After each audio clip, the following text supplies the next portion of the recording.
So this is a truck front end, a 1967 to 72 C10, and we're going to put it in this 1955 210 sedan. Maybe. I guess you want to know why. Reason is, this is a bagged front end designed to be driven low. The packaging, the steering, everything on it has the travel that we need to go into. Typically what we've done is over lower things, made this thing low. We need it to lift up, we need it to drive, we need to do all the things. Why I say maybe is, look, we had this front end, that's why we're using it. And on paper, it looks like the best solution. Now, I can't really measure the track width on that car because it's sort of been, call it bastardized with aftermarket parts. But the Google tells me it's a certain dimension. The Google tells me this one is also a certain dimension, but we need to check this. So where we're at with this is we've simulated the C10 rails. See this timber here? What we've done is dimension it and clock this jigger off a center line and got the 4 degrees crank in what these have and the right dimension on these 2 bolts, set this up, bolted it to the lower cross member, which this is designed to lay on the ground. We've got 100mm spaces under here. We've set that up and then we're going to compare it to what we've got over there and then we're going to make the call. Does it work? So our goal today is to get the lower control arm in, get the upper control arms in, spindle in, bearings and the disc rotor face in. What we're trying to get off, in math we'd call it the Y dimension, so off centre line, how far out is that face? That'll give us the total width that our 2 wheels will bolt up to. Then we can make the call on whether this is going to be the right solution for the 55 sedan.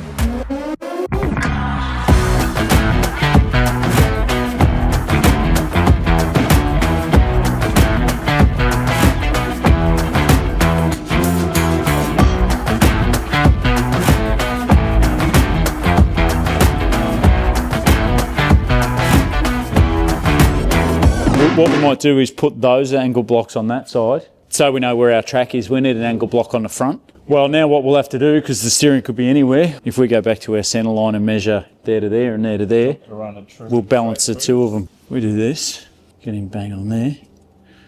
Yep. And then we'll go from there to there and there to there. 708. Yep. So go to the other side. 701.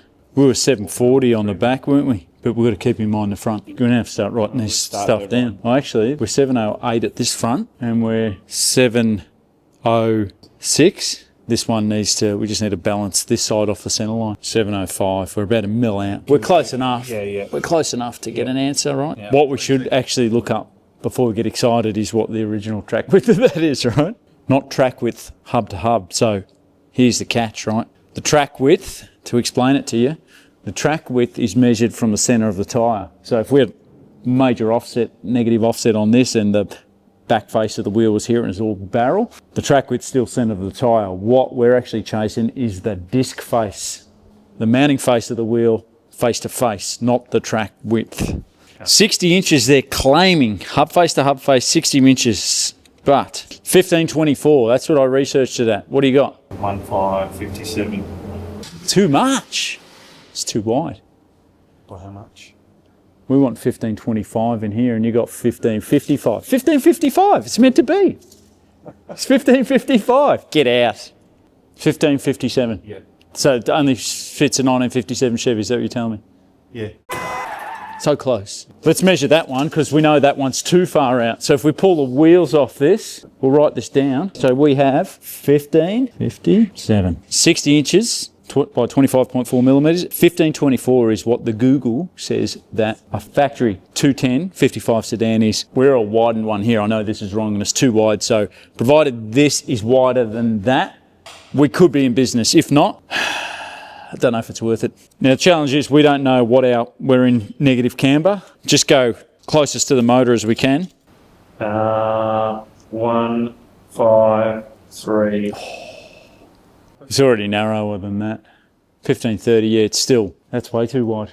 Technically, it's saying we're only 5mm wider than the factory Chev, so that's too wide. The Google lied. The Google lied. We just measured that at 1530. What we hadn't taken into account is we're only 65mm off the ground height, so we're going to drop this 35mm, which effectively gives us 100mm ground clearance.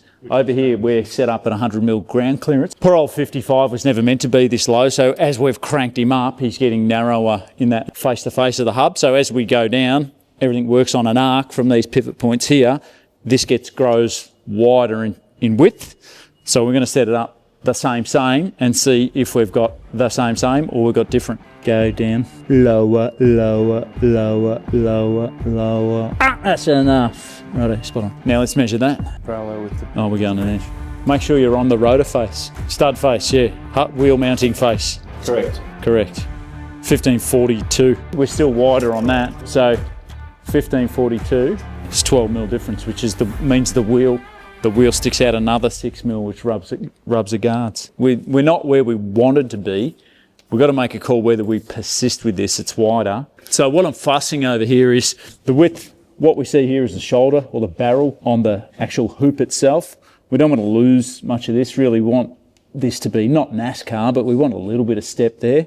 Our goal with this wheel is to replicate this rim as a 3-piece rim. So this becomes a polished barrel, which will look like a polished trim ring from back in the day. The more of that we lose, the less, I guess, meat it has.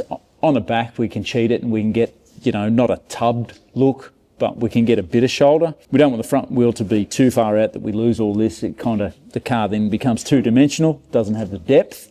So brakes are part of this design where we've got to be conscious of that, what's happening on the back face here. Can we actually push this surface in?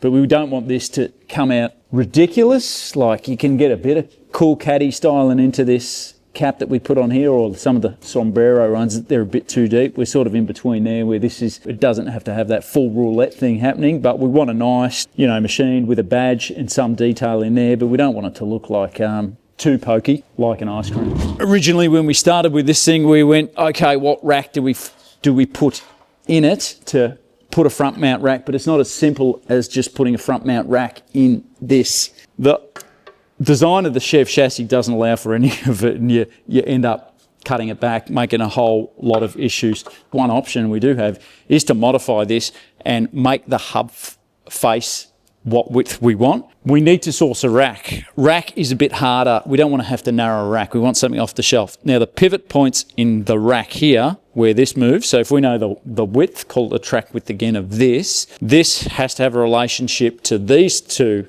hole centers. So if we draw an imaginary line between them, wherever the rack is, it should be the same pivot point there. That's what controls your bump steer. So everything's compromised though, right? So if it's a race car, they're chasing all adjustability and a low roll center, so the car's stable. We're talking a car that's only going to drive on a street. So we've got something here we can measure anyway to go, well, it's there. If we modify it and put this in, where is it now? Have we made it worse or have we improved it? We probably want to, that's where I'm thinking we need to put the body over it, picture our track width to go, yeah, it sucks or it doesn't suck, and then we can make a call from there. So inconclusive, are we doing it? We're going to keep going and we're going to make a call at some stage. Abort mission or go along with the journey.